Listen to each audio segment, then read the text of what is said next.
Thank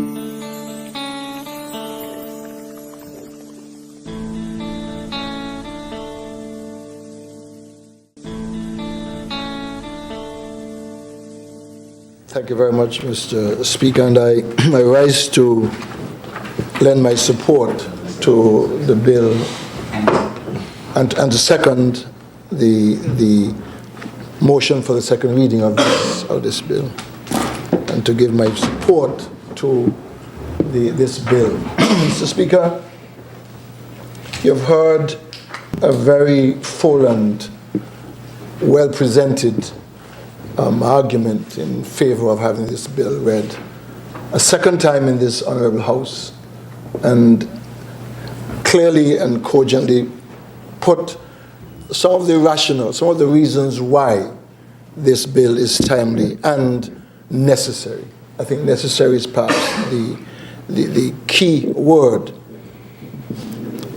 And let me state, Mr.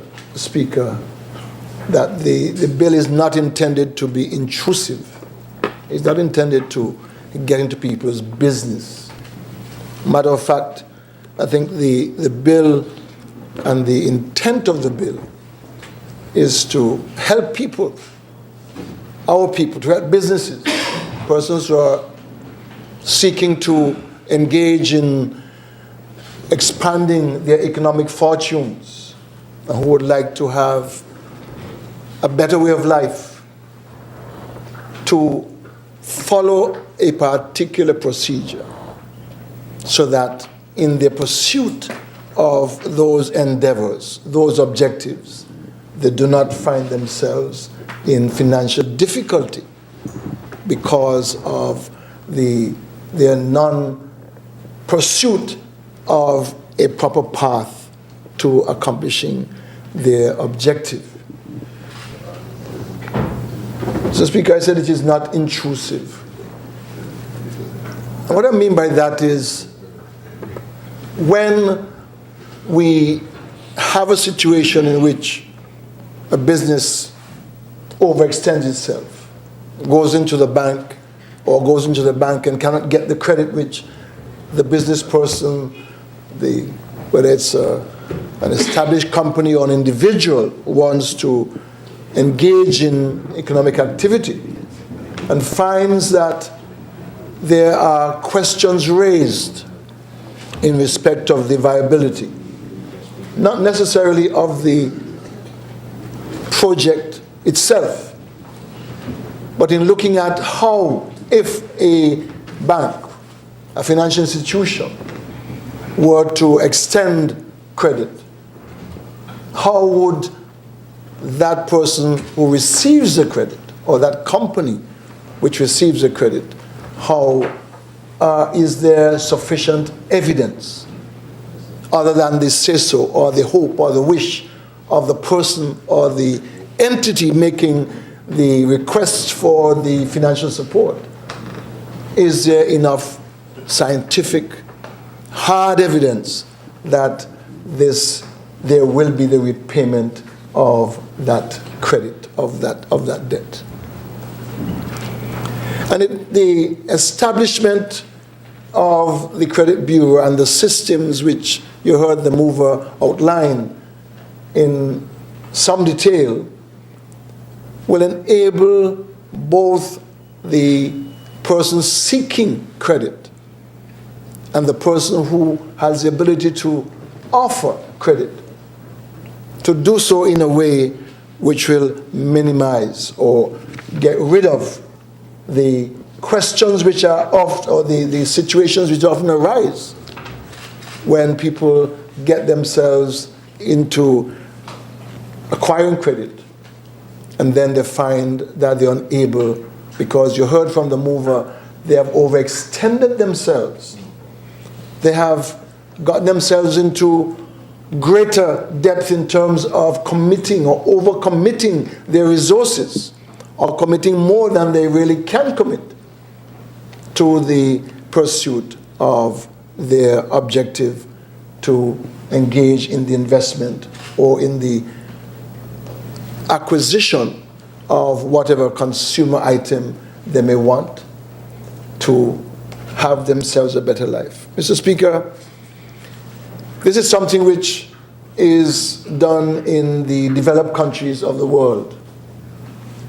And there are, in fact, instances where people from our region, because it has not been a practice, it is more who you know and not necessarily whether or not you are able, that you might get credit.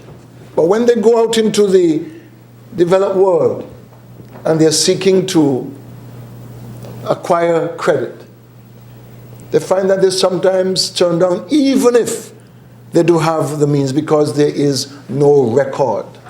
There is no data to show that they are not an unnecessary credit risk. And this bill, which will set up the credit bureau or credit bureaus, and it may not be one credit bureau, maybe a number of credit bureaus, or persons may wish to establish credit bureaus because they have the expertise to do so. They will compile from the record of the person, the data subject. It's a strange expression. When you read it, the data subject, it seems like something rather than someone.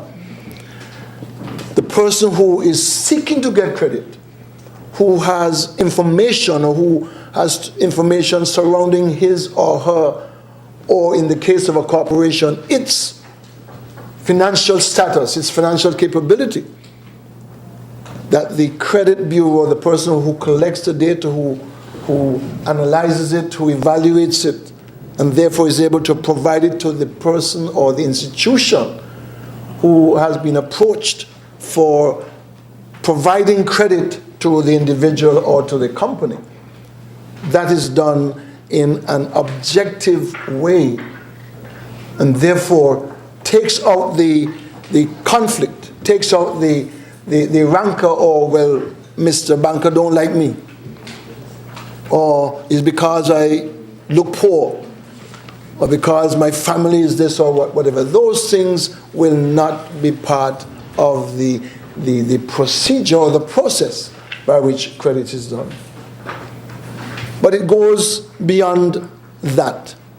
It goes to the heart of how do we want our people to engage in the way they live their lives, the way they manage their resources.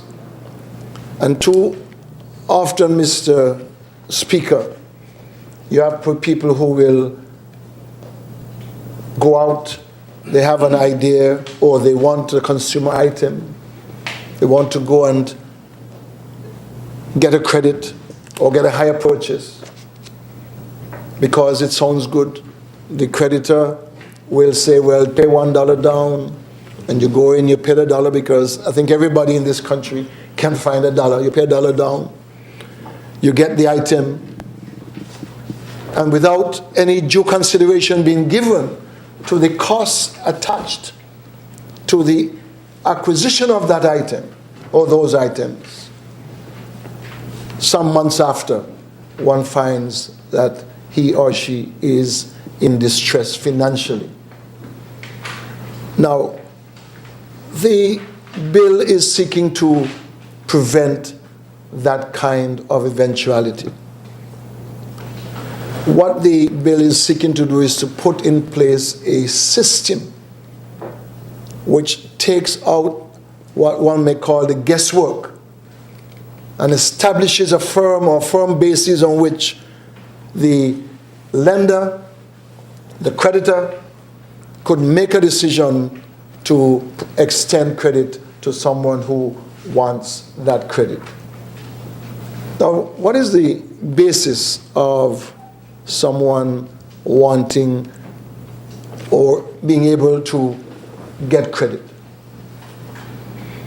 As it stands, Mr. Speaker, if one were to go into a bank or to go into a hire purchase facility, there are certain questions which are asked. What is your income? What do you want to acquire? And so on. And invariably there is a request for one's statement of affairs. That is, you earn X, what is your expenditure in the month or the year or whatever period of time is required. There is not always a request for proof.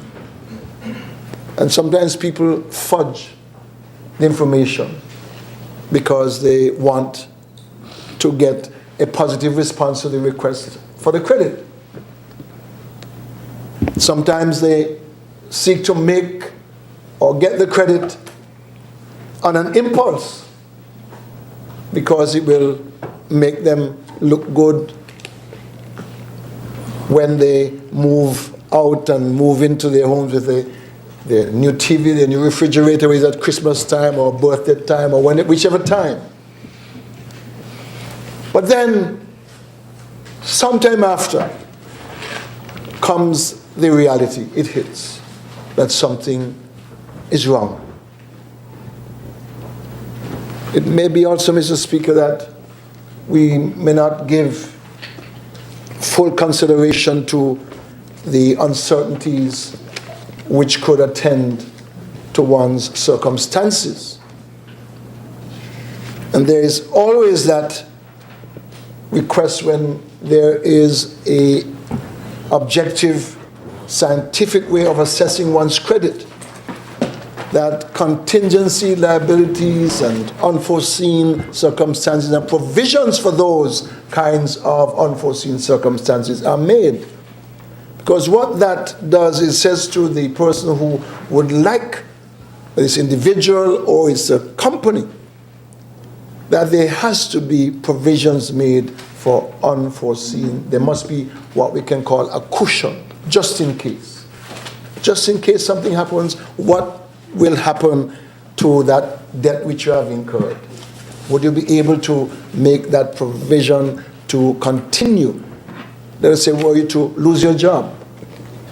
Were you to get a cut in your income? These are things which happen over a period of time, and the credit bureau would be able to assist in assessing the credit worthiness, the ability of the person to deal with, handle the amount of credit which he or she is seeking or which the company is seeking based on a proper analysis of the person's financial state over a period of time. Mr. Speaker, as I said, the bill is not intended to be intrusive. Matter of fact, it's intended to protect people against themselves, protect companies against their penchant to expand when there may be no need to expand, or to expand, but expand within a particular set of rationale, which will not create undue burden on their cash flow, on their profits, or on their operating costs. Our people, Mr. Speaker, need to recognize that sometimes, although we keep saying, and I've said many times, one cannot legislate for human behavior. People will do what they want to do, when they want to do it, and how they want to do it. If they break the law, that's another matter. Then they are in deep distress. But this bill is saying to us as a people, yes, you want to do something, and you will do it, but there are guidelines, and there's a framework within which you can accomplish what you want to get done. So, Speaker, when we look at the bill, if we were to look at the definitions, it speaks to the terms used. It speaks to what is credit. If we look at section 1, page 6 of the bill, it says credit refers to money lent or made available to a person for which immediate payment is not demanded, but an obligation of repayment exists as of a future time, a future date, and B, a contract, an agreement, or an undertaking to provide a loan, a property, or service to a person while deferring payment. And sometimes, Mr. Speaker, people look at the deferment of the payment as, well, you don't have to pay. That has happened too many times. I've known, Mr. Speaker, of many cases where people have incurred debts and they ignore the debt. And when the crunch comes, when they now are faced with the demand, a demand means you have to pay all up now. There is no further deferment. When the demand comes, they then recognize that, well, no, I have a problem here. And then they're scrambling to go from one institution, if it's a bank, to another, to ask the second institution to find a way of consolidating or giving some new conditions to cover the original obligation. But where there has been a neglect of an obligation to pay or to satisfy a debt which has been incurred, that shows bad faith. It is this kind of behavior which this bill is seeking to get our people to get rid of. Adopt a new, more cautious, more prudent way of living their lives within the means of their income and not stretching themselves. And as you heard from the House, because there was that correction, the art of cutting your garment according to your cloth, the art also of deferred gratification, which is not something that our people like. I want it, and I want it now.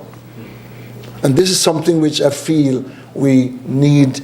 This bill will seek to correct. It is not intruding on people's lives. It's in fact protecting us from ourselves so that we do not have, as happens too often, people running away from the bailiff or scrambling to go to Peter to pay Paul and then finding John to pay Peter. And the whole cycle continues and living their lives under very serious stress. Very serious stress because you cannot hide from debt. Yes, you may get debt forgiveness, but that is a rare thing. That is a rare thing in this day and age when it comes to individual debt. Maybe a country could get debt forgiveness, as some countries have done, but this again is something which is being looked at in a way without much favor. And that is why I think the move of the bill spoke of the macro approach to prudent management of resources. Sure, we want to construct houses, but we have to make sure that when those houses shall have been constructed with monies which were acquired through the incurring of a debt from a creditor, that there is the means, or there are the means of paying back that debt. So we are looking with this bill to bring about a new approach to our people, to our country, St. Kitts and Nevis, and within the region, organizing our financial houses individually and as individual households, but also as countries, so that we do not overextend ourselves and run ourselves into difficulties, which then exposes the whole country, in the case of a family, the whole family, to unforeseen and not very savory circumstances. Now, if we look at page 10, it speaks to some of the things which the Credit Bureau will want. And it's the biodata, it's the identification for identification purposes. It says here, in the case of an individual You're looking at name, you're looking at aliases, because some people may have 2 or 3 names. They have a bad debt under one name, and they then use another name to acquire debt somewhere else. These are things which we have to try and sort out, because we may change the name, but we do not change the person. And then, as I said earlier, we might have the stress and the strain of seeking to address the issues which attend to the acquisition of credit and becoming a debtor to the person who has extended credit. So it speaks of the gender, the date of birth, social security number, passport number, driving license number, past and current addresses, and so on. So those are the relevant information. And no doubt, when we turn the page, we look at some of the other things. What are the current debts which one may have? What is the amount one wants to borrow? What is the debt which one wants to incur? What's the credit that one wants? So those are pieces of data, information, which are necessary for the individual and the corporate entity to ensure that the decision to incur the debt or to extend the credit is done with a certain degree of objectivity based on a record of the person's activity, so that we do not end up with the country being a country of debtors, people who don't want to pay their debt, people who are running from the bailiff, people who end up in debtors' court, and so on. These are things that this bill, with the establishment of the procedures and the processes, is seeking to accomplish. So, Speaker, I do not think I need to say much more. I said I had some other notes to look at, so Section 17, Section 18, which deals with certain requirements to get information. But I think the protection of data legislation, which we passed a couple of months ago, will deal with matters like that, although they are also dealt with in this piece of legislation, that one cannot just go and acquire or ask for and get information on someone's credit without proper information, and this is protected in this bill, right? We could also look at the matters to do with the administration of the bureaus of credit. These are all set out in the bill. But I think, importantly, Mr. Speaker, and perhaps simply, I don't think anyone needs fear what this bill is intended to do. Matter of fact, I think all of us should laud the government for bringing this piece of legislation so that we can now have a better way of ordering our finances and making sure that we do not fall foul of any creditor. And the same thing would apply to the creditors too. Sometimes creditors don't ask for the right question. You go in and you might have a friend who is willing to lend you $1 million because of who you are, without properly assessing, evaluating the creditworthiness or the lack of risk, or the risk, assessing the risk of making that credit to the person. So these are some of the things which this bill will help this country and the OECS under the central bank to accomplish and to manage, so that we can have a country which is financially knowledgeable. And I know one of the persons, and I can't call the person's name, but was very keen on engaging in financial education of our people, so that they understand what finances are about, they understand what it means to engage in investment and so on. But this bill is going a long way to assisting in this matter. And I want, Mr. Speaker, to commend this bill and to ask our people to take it seriously and to begin to take their own individual financial status.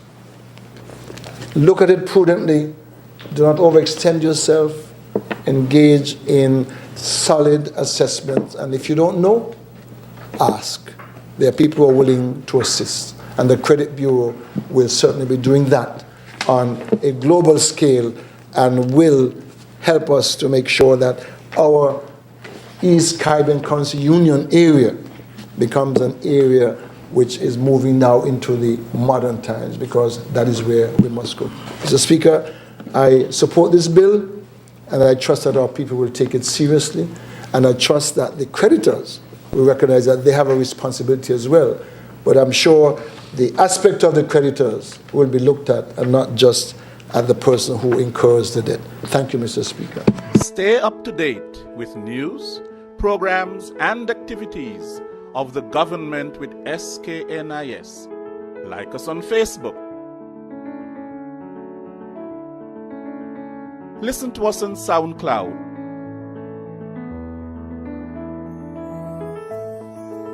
Follow us on Twitter.